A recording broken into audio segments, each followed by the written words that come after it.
Hello po sa lahat ng mga nanonood po ng ating vlog. Ayan, happy Monday sa inyo. Ayan, panibagong araw, panibagong linggo ng ating pagmimisyon. Ayan, shout out sa mga Kaponi viewers, Kaponi sponsors. Kumusta po kayo? Sana tayo ay nasa magandang kalagayan habang pinapanood nyo po ang ating vlog. Last week natapos po natin ang ating pabahay kay Tatay Pio. Ayan, mega love shout out sa ating Tita Bebelyn, Tita Alice, Tita Marie, at yun, Ate Igorota, sa ating anonymous sponsor. Maraming salamat po sa inyong pagtulong-tulong financially na mabuo po natin ang ating project pabahay number 46. Ayan, maraming salamat sa inyo. And of course kay Tita Hesa, thank you po sa palunch habang nagtrabaho tayo doon. Salamat po. And sa ating mga ka-team, Kuya Akel, shout out kay Pepa, kay Kuya Gabo, kay Ate Ruby. Ayan, maraming salamat, panibagong accomplishment ang ating pabahay. So ngayong linggo Kaponi, ang gagawin natin, marami kasi tayong mga pending ho na mission, mga paayuda natin, mga paglingap sa mga seniors at saka sa mga may sakit. Ipa-priority po muna natin ang ating pagtulong sa mga seniors tsaka sa mga pending nating tutulungan. Kasi next week na natin gagawin yung ating pang 47 na pabahay para mag-giveaway muna sa mga pending mission po natin.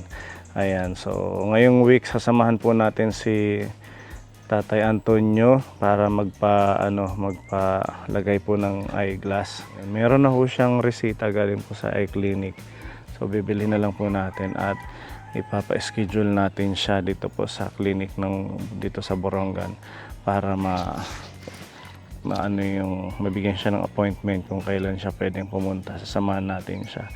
And also yung ating mga planong pamimigay ng school supplies, ayan, ilalatag din po natin yan. Baka this week makapag-start na ho tayo mamili kasi malapit na po ang pasukan, ilang linggo na lang. So yun yung ating mga sunod-sunod na mga gagawin. First stop natin ngayong Lunes ang ating Tatay Pio. Tatay Lupi. Si Tatay Lupi nakatira ho dito at bibisitahin natin, bigyan natin ng ayuda galing po sa ating Ate Igorota. Ito si Tatay.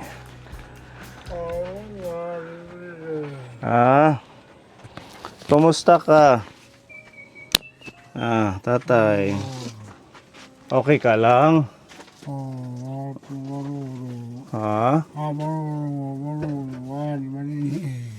Si Ate Alma.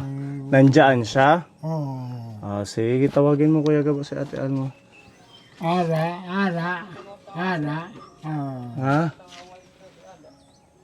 Wala dyan. Ada ko, no? Yung asawa niya lang. Nasa bayan daw si Ate Alma. Magdamit ka muna. Pagbado ulaan ay. Titi.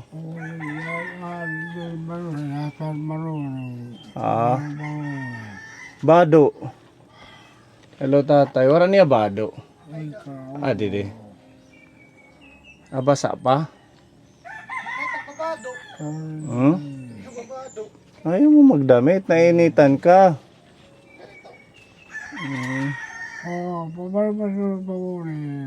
Bado laan ay. Kuha na natin siya ng damit.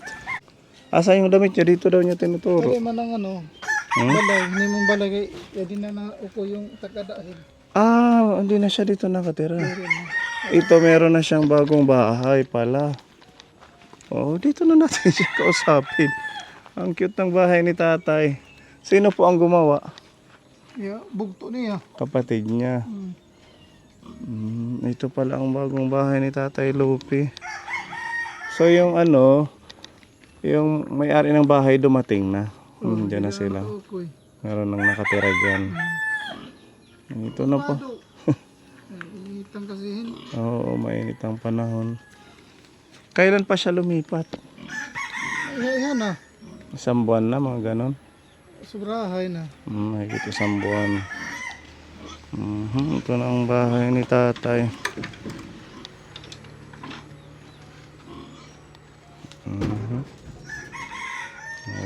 cute lang. Wala ilaw, kaya ayaw may ilaw. Ha? Ayaw may ilaw. Ayaw niya ng mailaw kahit solar. Ayaw. Oh. Ba't ayaw mo ilaw? Bakit ayaw mo ng ilaw? Gusto mo lang madilim. Bahay niya sa Banoyo. Ha? Ang bahay niya sa Banoyo. Ito yun yung dati niyang bahay sa Banoyo. Inilipat lang. Lipat dito. Buti okay pa yung bubong. Ano? Kasi yung iba, ano na. Ano, dami ito, inaanay. Pinalitan na lang ng bagong yero. Okay na to, ate, sarili niya. Kumusta na po siya? Okay naman. Oh. Wala na, doon na sa barangay. Danay lagi na doon, nagtatambay. Mula dito nilalakad niya. Ang lalakad niya. Buti na nagiging okay na si tatay. Okay naman yung ano niya, pag galaw. Yun lang kamay niya, diri na daw. Masakit daw pag pinipilit. Yung na-stroke din kasi ito, di ba? Buti nakaka-recover na. Wala pala si Ate Alma. Si Ate Alma kasi yung kinakausap natin kaponi pag once bisita tayo sa kanya. Ano, kumusta itim lawas? Okay yung katawan mo? Walang masakit? Maray masool. Buti ano siya, hindi siya ano kasi madilim dito. Sanay kasi yan siya doon. Kahit doon sa ano. Kasi minsan kasi di yan tumitira sa bahay niya eh. Nandoon yan sa ano, sa lunan niya. Sa may Lukad. lukad nakatira, doon siya. Sa kuprasa niya. Kuprahan. Mas gusto niya yung ganito lang. Kasi di mo nasanay sa pamumuhay natin na ganito. Kaya lang, yung lamok pag madilim. Ano? Sinasindihan man namin lagi din. Pero kaya nagsisindi man kami doon, tsaka dito. May pausok din kayo paghapon na. Ayun ka po. May papag siya. Okay naman yung higaan mo. Ano? Komportable. Tapos kahit papaano meron siyang kumot. Ano man, okay kaya na. Wala ka. Bawal upuan, pwede. Pwede kaya matibay yan. Galaw lang pagkuhan. Okay, tim lawas. Waray masaul. May mga gamit niya, ayaw gamitin. Meron siyang mga ito. Nagda-diaper pa, hindi Hindi na. rin na. Okay na to si tatay, nag-improve na. Ayaw magkuhan. Anong tawag nito? Magbanig. Mas gusto niya kawayan Oo, lang. gusto niya, ganyan lang. Paano yung pagkain? Kami, Bin, pagkuhan, pag-aga, tinitimplahan. tinitimplahan niyo. Minsan, kung anong mayroon sa aga, may pagkain. Minsan, di man kumakain ito pag-aga. Kape lang, Kape lang. tinapay. So, pag tanghali na siya kakain, tapos gabi, ano na lang, kumbaga kasama sa budget nilulutuan niyo. Kasama na. Buti na lang na ano si tatay. Kanina, nandoon yan sa ano, baba. Doon na lang kumain. Ay, may mga kamag-anak siya sa baba. Kamag-anak yun sa baba. Okay naman siya, wala siyang ibang Wala nararamdaman. naman. Laging minomonitor kay minsan kasi nakakalimutan namin sa busy sa trabaho. Pero okay naman yung bayaw ko dyan kay inasikaso din. At least malapit lang. Tapos yung bahay niyo ito sa unahan, masisilip-silip si tatay. Lumalayo ka na pala sa paglalakad. So ang layo niya. Buti hindi naisipang bumalik sa Banuyo. Pinagalitan na namin kasi ito na ang bahay niya. Wala nang bahay doon babalikan. Huwag ka nang bumalik doon sa Banuyo. Ano, dito ka na lang kay mahirap doon, di ba? Mas okay dito, andito yung sila kuya, mga kamag-anak mo. Maano ka sa pagkain. Di ba? Tsaka kahit yung sa pagtitimpla, hindi niya na naman nakaya. Oo. Ito kasi kapo yung naging problema sa kanya. Yung isa. Ayan. Parang si Tatay Pio na stroke din ito. Pero yung sa kanya, medyo Naka-recover. okay yung paglakad niya. Hindi yung nakagano. Dere. Hala, back daw tatay. Tayo. Kasi nakakatindig kay Tagalog din natin. Misa ito. Hala, lakad. O, di ba? Flat yung paa niya. Tingnan mo, Kuya Gabo. Okay. Okay, ano? Dere masaul. Yung iba kasing na-stroke, nakaganon, tapos nakaganon yung isang paa. Oh, so mahirap yung kay tatay. Medyo mild pa lang. Kumbaga hindi malala yung pagkano ng stroke niya. O sige, upo ka. May dala kaming pagkain mo. Para meron kang stock dito. Total, nandito naman. Ano tingaran, kuya? Chris, Kuya Chris, asawa ka ni Ate Alma, ano? Sabihin mo na lang kay Ate Alma, nagpunta kami dito. Oh, ito. Lutuan nyo na lang siya. Sabay nyo sa pagkain ninyo. Yan, may 10 kilong bigas. Tsaka nagbili tayo kaponin ng extra na mga makakain niya. May prutas. Oh, kain. makaon ka ha. Hindi nakakabatiin. Ay.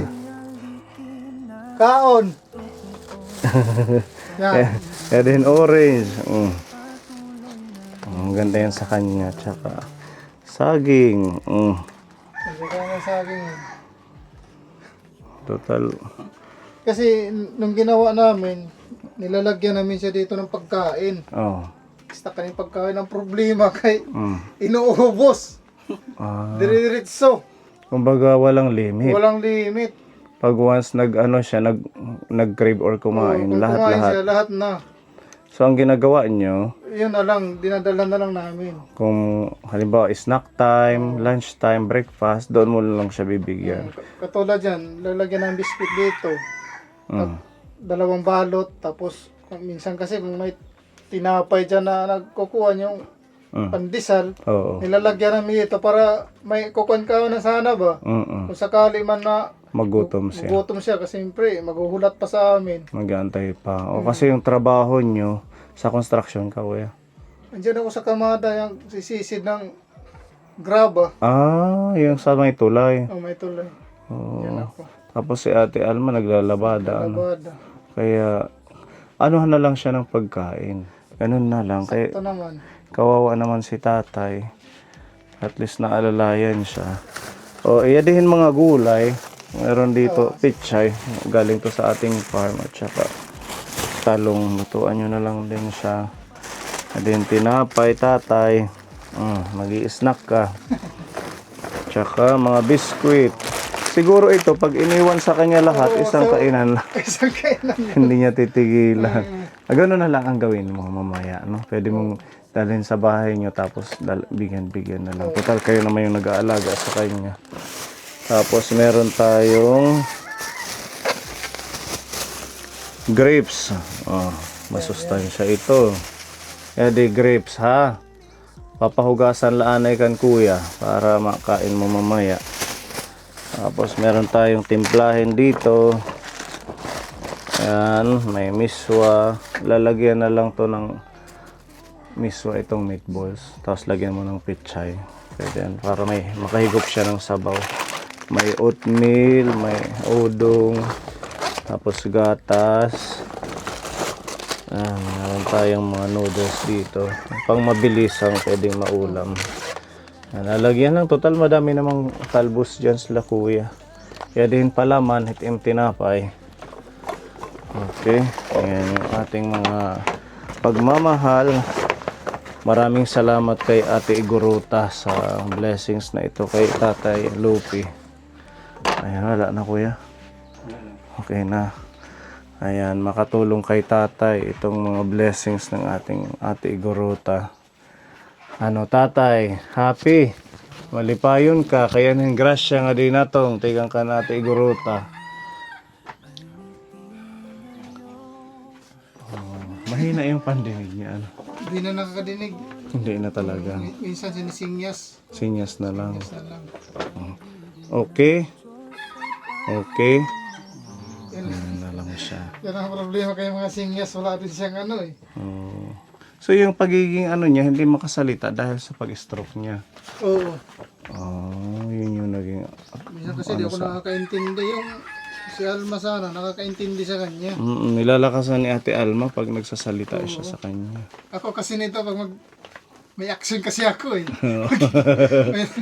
Minsan kasi nagkikinawan ako eh. Nagtitinawa naman ito. Salamat pala sa nag-sponsor sa tsuhin namin.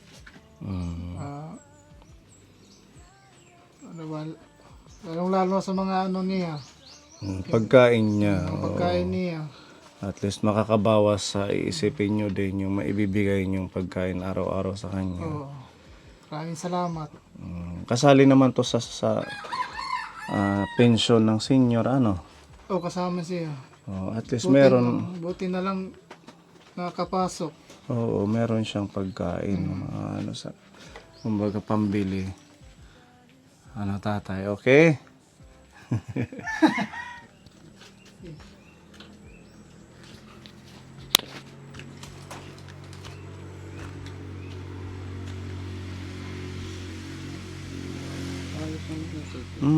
Naka-flat yung paglakad niya. Kung matitherapy pa ito, mas mag-i-improve pa yan si tatay. Minsan nag-aalog yan ng tubig niya eh. Nag-iigib siya. Nag-iigib to eh. Saan siya nag-iigib? Dito sa ano. Minsan doon niya naliligo eh. Araw-araw yan eh. Ang layo doon sa baryo. Siguro na katulong din sa pag-exercise. Ano mini eh.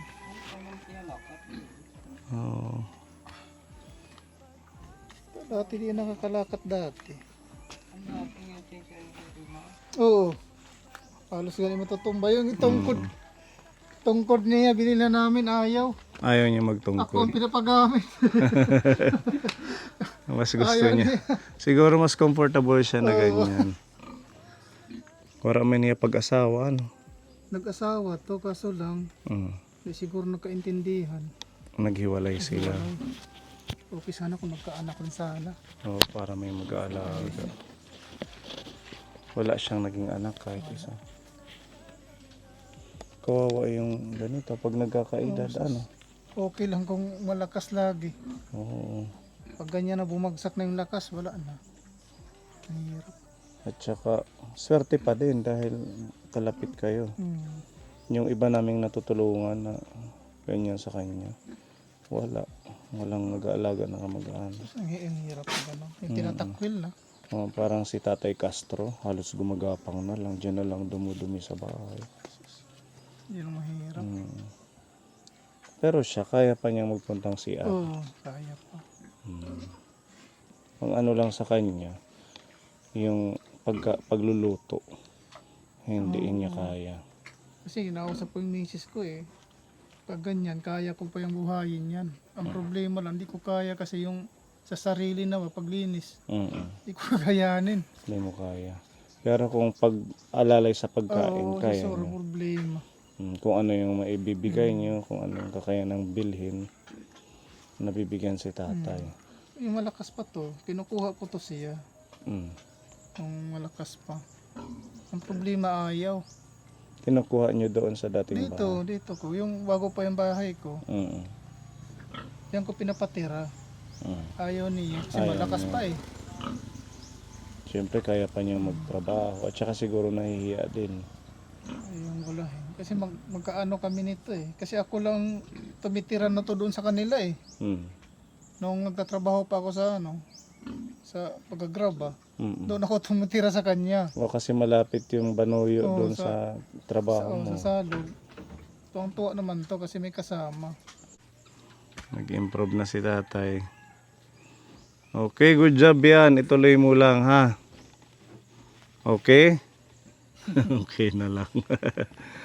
Sige kuya. Adi kami, ha? Sige, salamat. Ikaw na ang bahala mag-ano dun sa pagkain niya. Iluto mo na lang. Sige, bye-bye tatay. Bye-bye. God bless po. Malasakit, tagumpat ng Pony Alde Channel ay makakamit. Hindi lang tulong, kundi salita ng Diyos ang siyang binabahagi sa bawat tinig at kilos.